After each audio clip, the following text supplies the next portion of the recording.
In this video, I'll recount the complete story of Egyptian mythology chronologically from start to finish. Join me on this journey.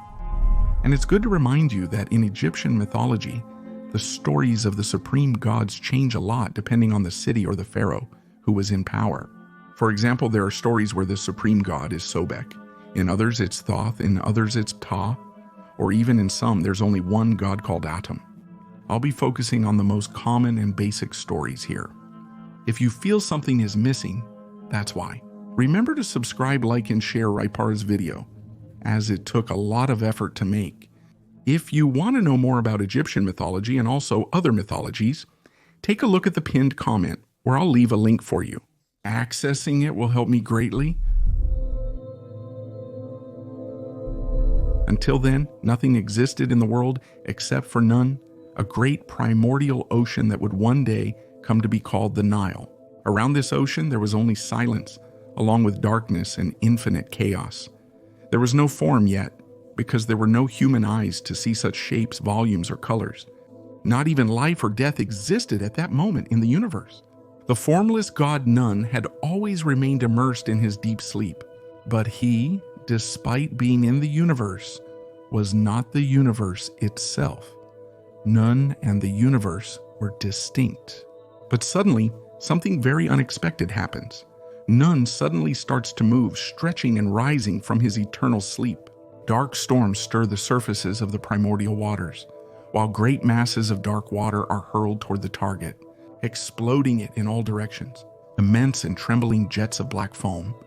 In a few seconds, the life force of Nun begins to operate. From the depths of the sea, a small island gradually surfaces, surrounded by an impenetrable cloak of darkness. They have created two darknesses, one around the island and another from the sea. Sprouting from the center of this small island and slowly rising, a small lotus flower, white and delicate, stood out from the surrounding darkness. The universe, for the first time, has something that radiates beauty, which is this very flower. From the center of the solitary flower, an incredible, slow, thin, and beautiful light began to emerge. The lotus petals kept opening until finally the sovereign figure of a new and radiant deity appeared. This deity would have several names. Some call this deity Amon, others call him Ra, and still others combine the two names, Amon-Ra. But in any case, much later, he would be worshipped as the sun god. A new god emerges from his delicate cradle and begins spreading his light across the land, which was still arid and desolate. He streaks the dark horizon with his golden rays until everything becomes clear enough to distinguish light from darkness. When Ra looks at things, his eyes fill with tears as he sees what was there and what still needed to be created. This tear runs down his face and falls to the earth, golden and dry, and his own light ends up transforming it. From this tear, humanity would one day emerge. Ra then closes his thoughts and focuses on creating other deities for companionship. One by one, the deities appeared, and Ra named each of them. The first was Tefnet, the goddess of water. The second was Shu, the god of air. These two lived in the firmament, always glorifying their supreme god and creator. From the union of these two, Gabi, the god of the earth, and the beautiful Nut, the goddess of the firmament, were born. These last two gave rise to the first generation of gods, who will be very common characters in this story. Well, A had always said that Gabi and Nut should never unite to create other gods, because he, as the supreme god, did not want to risk losing his great power. But with their creation, Gabi lay stretched out over the world, while Nutty was right above him, supported only by the tips of her fingers and toes. Since they were always like that, they were practically facing each other all the time. One day, Gabi asked Nutty if she didn't get tired of staying in that position all day. Nutty said no, because she had a lot of beautiful things to observe, in this case, the whole world. But she said it would be really nice if she could rest just a little, stretch her back. Gabi said that she could, if she wanted, rest on him. Nutty was worried about bothering him, but Gabi said it was no problem at all. Nutty then stretched out, getting really close to Gabi, feeling a huge relief in her back and almost touching the god of the earth. They remained that way for a long time, as they had ample time. Eventually, Nutty chose to descend a bit more. With the union of the two complete, the message was taken to Terra, who felt completely betrayed. And very angry, he walked all over Egypt, almost causing a drought, until he decided that he would separate the two himself. He went up to them and said the following to Gabby and Nut. "From now on, you two will be eternally separated. Throughout the whole year, Shu, your father, will stand between you." Shu, the god of air, immediately placed himself between his children. Well, just as a curiosity, remember that both Gabby and Nut didn't wear clothes. So Shu was kind of seeing his children naked there, but all right. His feet were on Gabby, his hands on Nut. Ra then asked the rowers of his boat to move because it was almost sunset. Well, while all this was happening, let's go to another part of Egypt, the palace of Thoth. Well, Thoth is the sacred hybrid and was known as by far the wisest of the gods. He knew all the divine and earthly arts, especially when it came to magic and medicine. Most of the time, Thoth lived apart from the other gods and was dedicated to his studies. For more details about Thoth, check out my video on the channel. "Thanks to Rai, I'm back to my nest," he would say every time he returned home after completing some mission that for him would be tedious and earthly. Like, for example, answering the requests of humans in Hermopolis. Damn them, thought Thoth. Every day it's the same thing. Thoth give me this, Thoth give me that. Everyone asks for the same thing, but no one asks for sensibility or intelligence.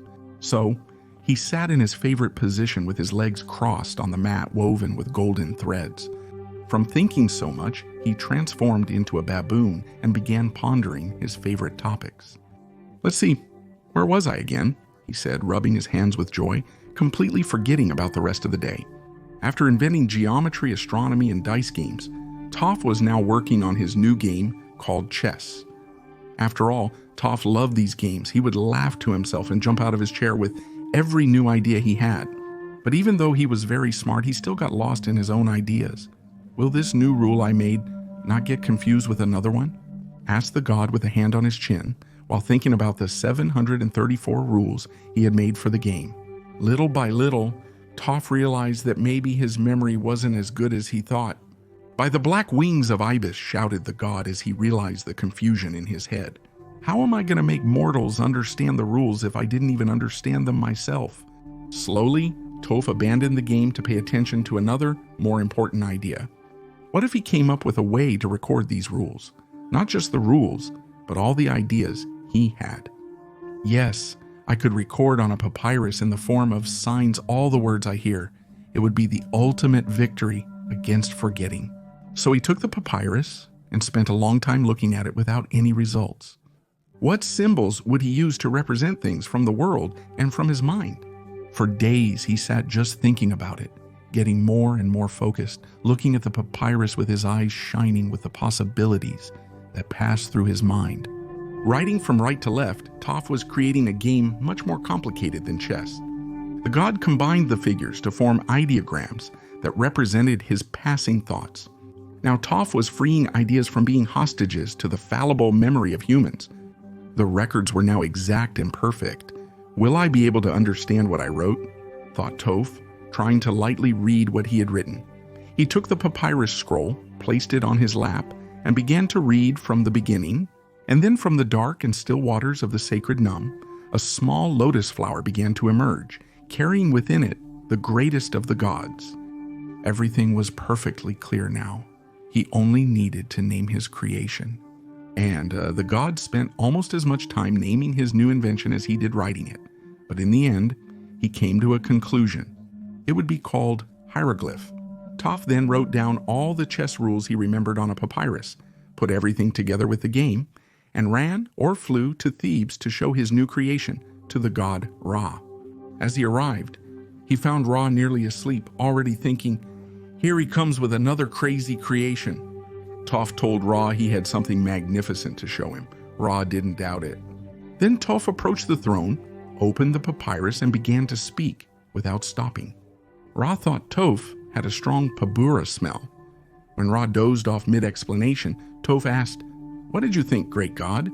"Ah, wow, that's really incredible. But what are all those scribbles there?" said Ra.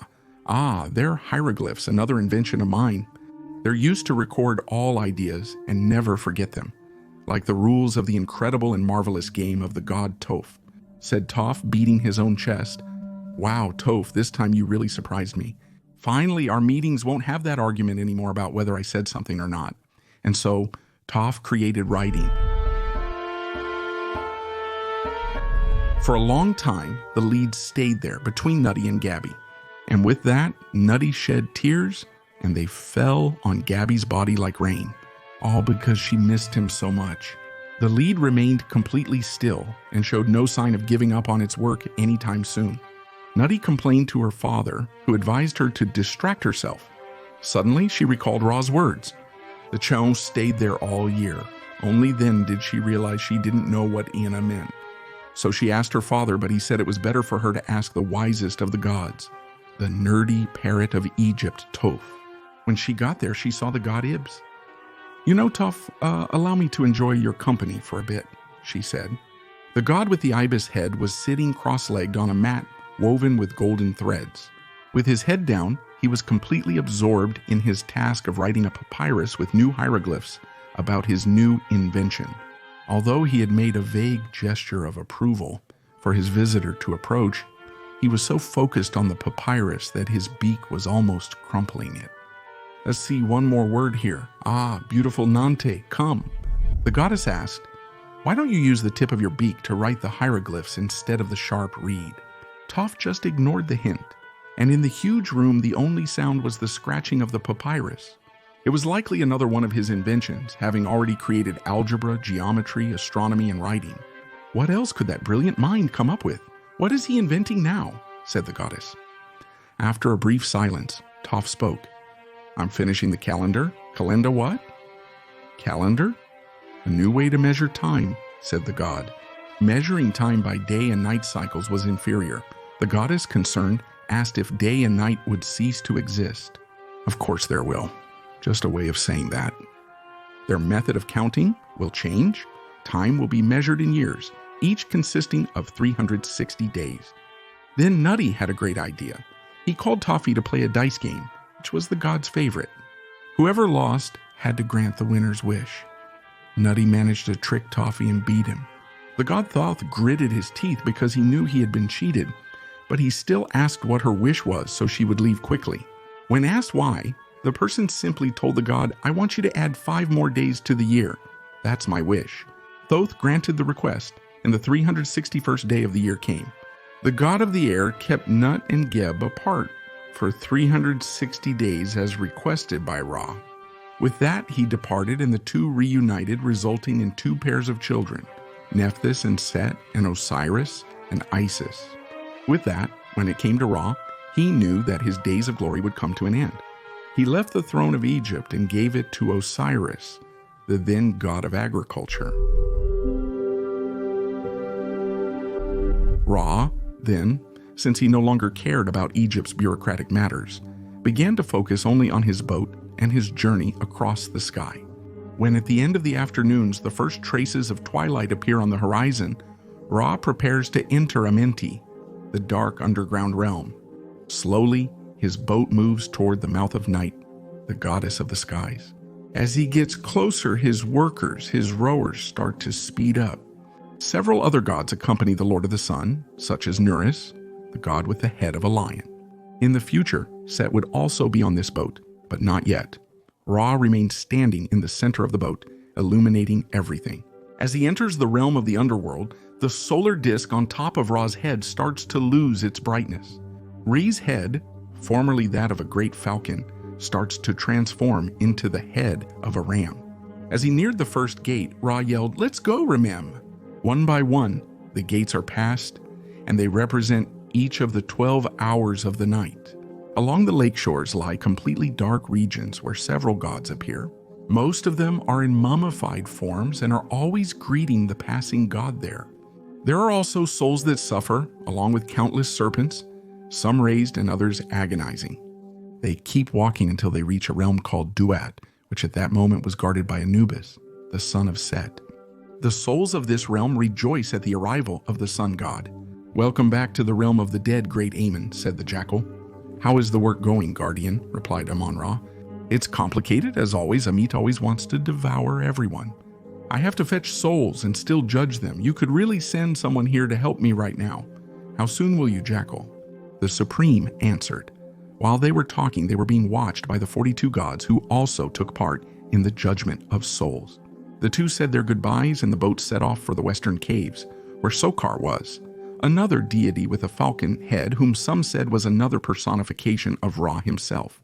The place was so dark that even Ra couldn't see anything. There was a river there with murky waters filled with snakes, which made the crossing extremely dangerous. At this moment, something incredible happens.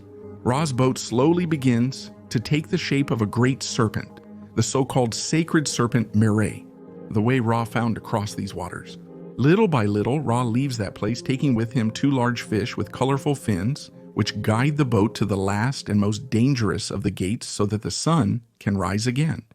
As he enters the last gate, a silence takes over everything. The gods on the boat know that at any moment the greatest of enemies will appear. "Appear, Pophis," Ra shouts.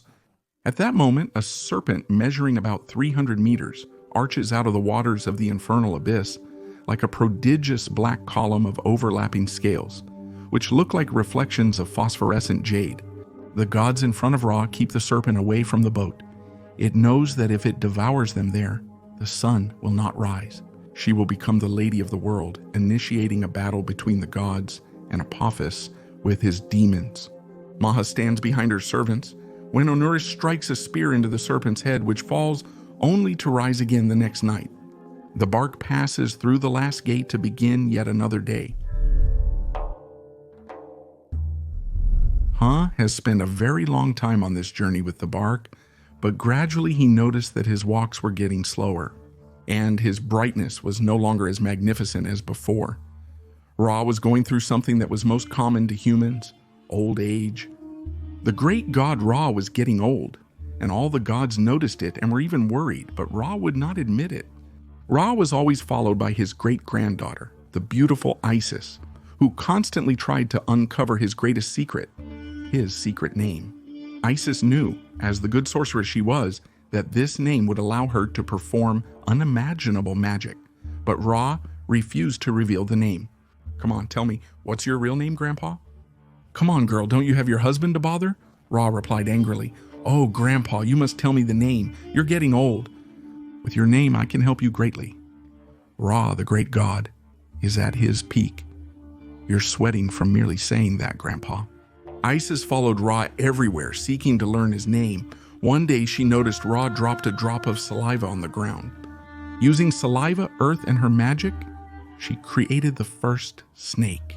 She then came up with a trap and buried the cobra right in the middle of the path where Ra always walked, so that when he passed by, he would be bitten by it, and with that, she could blackmail him. Ra walked right over the snake the next day and was bitten right on the heel. This made him let out a scream that could be heard all over Egypt. All the gods gathered to see what had happened. "I was bitten by this cursed snake. Come on, Thoth, heal me," said Ra. "I don't know what to do. This creature is new," Ibis replied. "So what will we do?" Isis offered to help, but only if Ra revealed his real name. Ra adamantly refused. "You'll need to get used to this sting's pain." As Isis left, Ra called and whispered the answer to her. Since then, Ra lost most of his powers, all because of his own great-granddaughter. Remember what I said about the children of Geb? Well, of those, the firstborn was Osiris.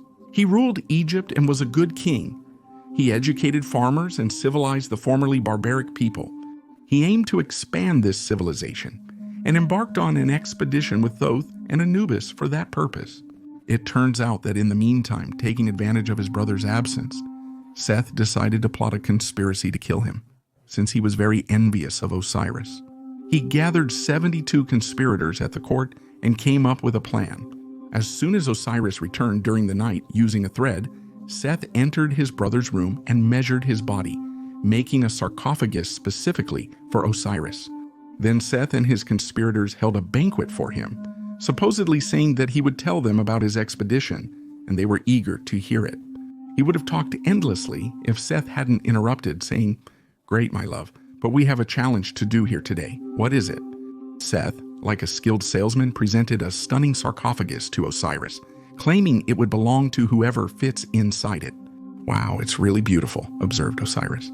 Then, several conspirators pretended to fall for this game and tried to get into the sarcophagus. A chubby one, a tall one, a short one, but none of them fit.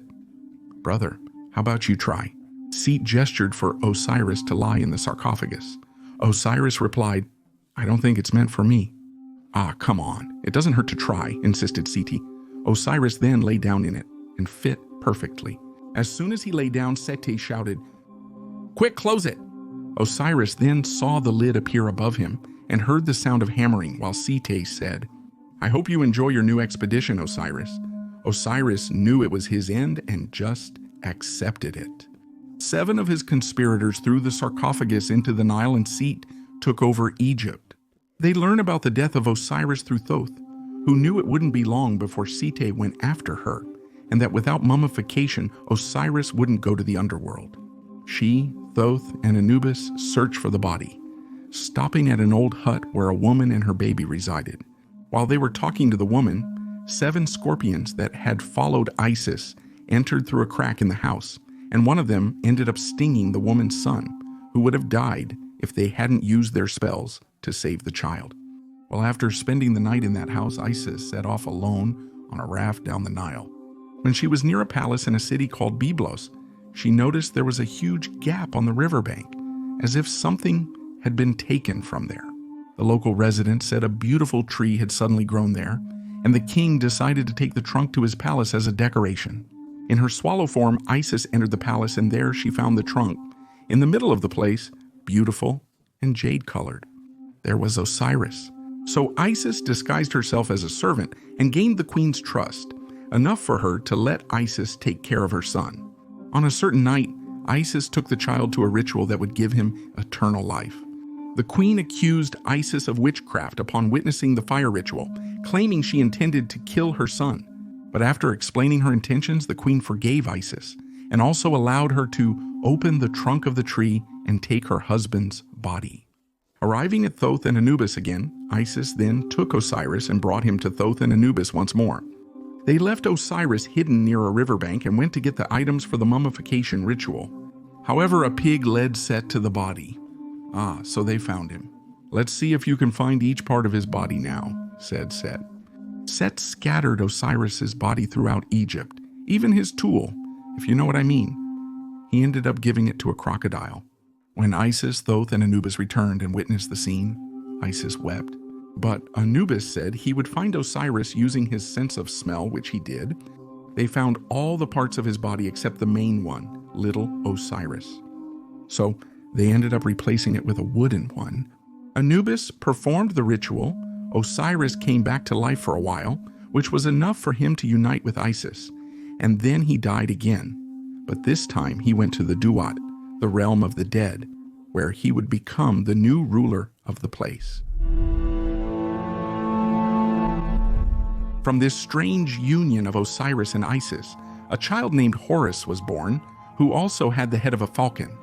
The birth of Horus spread throughout Egypt, and even with Isis and her companions far from the palace, this story reached Set, who sent his subordinates to look for them. "Your Majesty, there are signs they are in canes," a subject said. "Clues, clues, clues, that's all you know how to talk about? I want certainties." "You know what? I'll check it myself," said Seth. God then sat down, closed his eyes, and managed to put his essence into a poisonous black snake, and he went towards Cain's. There he saw the baby Horus in his crib and went towards him.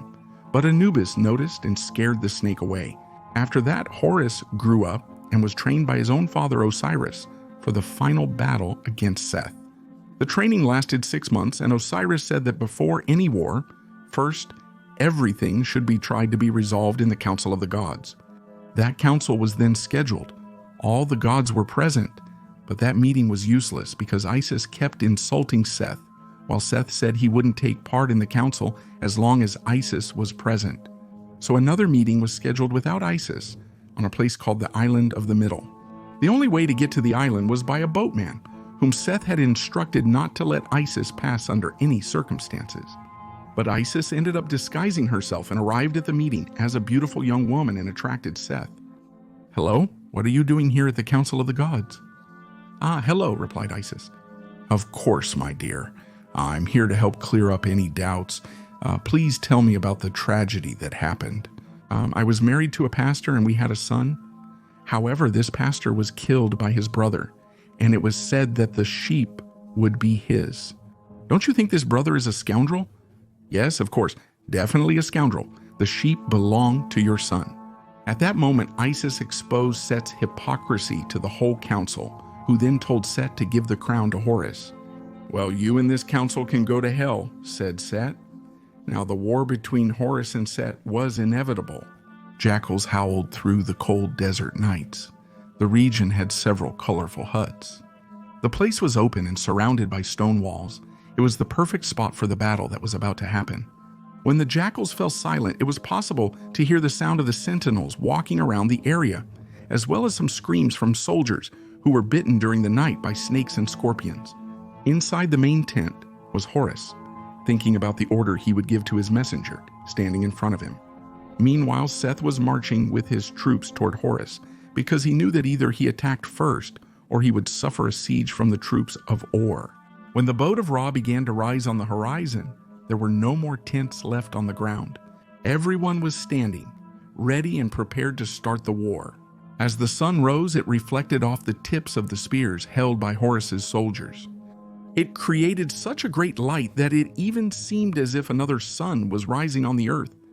From afar, Set's commander noticed and already warned about the advance of Horus's soldiers. Then a loud noise was heard behind Set. His hippopotamuses, which were used as weapons, were roaring and starting to charge toward the other troops. But Set shouted for them to control the animals. Because of this, the animals bumped into each other as the soldiers tried to control them. The archers were getting ready and marching right behind Set, who was standing on his scarlet chariot pulled by grayish horses. Horus had really ordered his army to advance as soon as he noticed that Set's troops were coming, even from a distance. So the two armies marched and ended up meeting in a colossal way. While Ra advanced to the center of the sky so as not to benefit either side with his light, finally, the two armies were face to face. Horus was standing in his blazing chariot staring intently at Seth, and it was his uncle who spoke first. "Who are you bringing here with this bunch of traitors?" "I came to face your army of slaves, uncle. But I'll be good and still give you the chance to surrender, so you stop staining the sands of Egypt," replied Horus. "Shut up, son of a eunuch and a vulture whore," said Seth. "How about you shut your feminist mouth and we go to war once and for all?" Then a deafening noise caused by swords and shields clashing filled the air. "Let them sing with pain and blood," said Seth. Seth quickly ordered his archers to release their arrows, giving the other army little chance. The whistling of arrows could be heard rising and falling on the enemy's front line. "Watch out, commander!" Horus's soldiers shouted before arrows struck him. Horus drew his shield, defending himself from the arrow rain. He was unharmed, but several soldiers around him weren't as fortunate. They were hit and taken down mercilessly. They were struck in the necks, face, and back, falling to the ground. Seth shouted in celebration. "Forward, useless ones," he said, encouraging and insulting his own men. The small space that separated the two troops began to shrink impressively fast as Horus's army also charged forward in response to the attack. Quickly, the atmosphere grew more intense due to the blows of swords and spears. Soldiers were pierced and fell to the ground. The water of the Nile even gained a new volume, consistency, and color, becoming a scarlet and bubbling river. And the crocodiles enjoyed the food that appeared for them. The soldiers fought for a long time, with most dying alongside friends and foes. Some were brave and ventured out, trying to break through the enemy line and land a few blows on the other soldiers. But then they also fell dead on the ground. Horus and Set watched the battle closely, waiting for one of the armies to finally fall or give up for good. Nothing seemed to happen.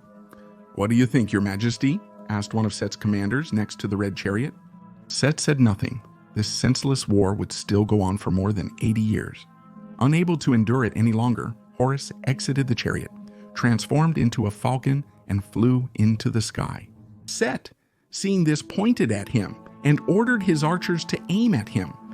But Horus was clever. He flew high enough to stay close to the sun, not giving the archers a good chance to hit him.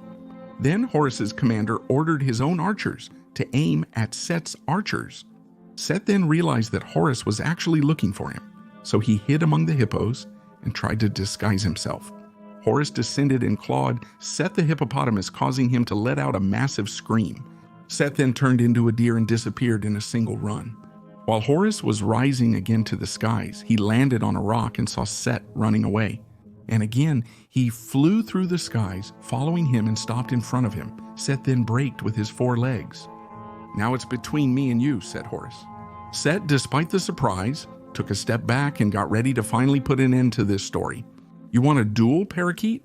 "Exactly, a fair duel, if you even know what that means," replied Horus. Set spat in Horus's direction, and he took off, holding his spear and shield, then came back with 2 swords and handed one to Set. "Take your sword, villain," said Horus. "Let's see if you can fight like a god, not a spitting snake."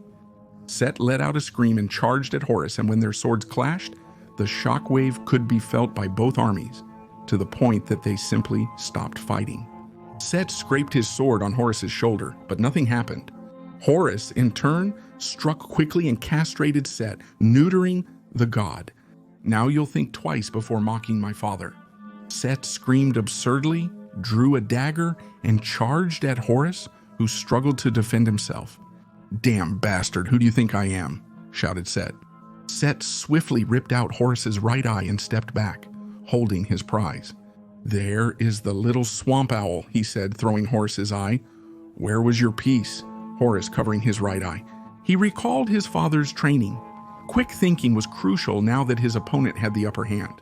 But he did well in this fight, which also seemed to last 80 years. Enough. A voice appeared behind the two. It was Thoth, Ra's messenger. "Get out of here, Pelican," said Seth. "Touch me, and you'll turn to ashes by Ra's forces." Horus let his guard down at that moment, and Seth quickly did the same thing. "The mighty Ra and all the other gods are tired of this ridiculous fight between you two," said Ibis. "It doesn't matter. We have to decide who will keep Egypt anyway," said Seth. Thoth said that Osiris rules the dead, and if Seth doesn't resolve the council's decision, he will rule a second land of the dead, as the war has left Egypt with little food. Seth, at that moment, grunted. "You keep the crown, Horus," said Thoth as he approached Horus with the crown of Egypt. "You will be what others call the great king, the first pharaoh, and all the rest will be your children. Ah, and of course we'll fix that eye." Thoth healed Horus's right eye. "Very well, but what about me? Are you going to imprison me?" With disgust, Seth spoke. Thoth turned to Seth and said, "You will have a new mission. You will ascend to a place greater than Egypt, to Ra's bark. You will have the mission to fight Apophis every night and must defeat her to ensure that the day is born again. We will heal this wound." Thoth healed the 7, and this one ascended with him to Ra's park. Well, after all that happened, humans kind of started to disrespect the gods, especially the god Ra, the sun god, because they noticed he was older, more tired, that he no longer had that glorious shine he always had. So humans kind of started to leave him aside. Ra, observing this, disguised himself as a human and walked among the people to hear what they said about him. But with every step Ra took, it was a blasphemy. It was a greater humiliation for him. So he decided to gather the council of gods and said that he wanted to take revenge on humans, to wipe out that race he called ungrateful and miserable. Ra was very angry, so he called Hathor, the goddess with a cow's head, and turned her into a lioness who was called Sekhmet, and gave her very direct orders. "Sekhmet, go down to earth and wipe out the humans. All those who humiliated me must be destroyed, spare no one. Men, women, children, the elderly, no one. Kill them all, that's what they deserve after humiliating the great Ra." "As you wish, your majesty," said Sekhmet. She then descended upon Egypt, and upon seeing the first human, jumped on him and tore him in two. And so she continued killing human after human, sparing no one. She even created a new Nile river there, but this Nile was made of blood. Sekhmet was so violent that she frightened and scared even the gods. And Ra, when he realized that she really wasn't sparing anyone, not even those who still worshipped him, he ended up regretting it. He gathered with the last humans who were still alive on earth and they made a very red drink similar to blood and left it exposed outdoors. When Sekhmet saw it, she mistook it for human blood and drank it. After drinking it, she fell asleep, and Hath turned her back into the goddess Hathor. He promised never to do that again. If you've watched this far, please like, subscribe, hype up the video, and share it. It would really help me out. If you enjoyed this video, I made a similar one about Norse mythology which will appear there for you.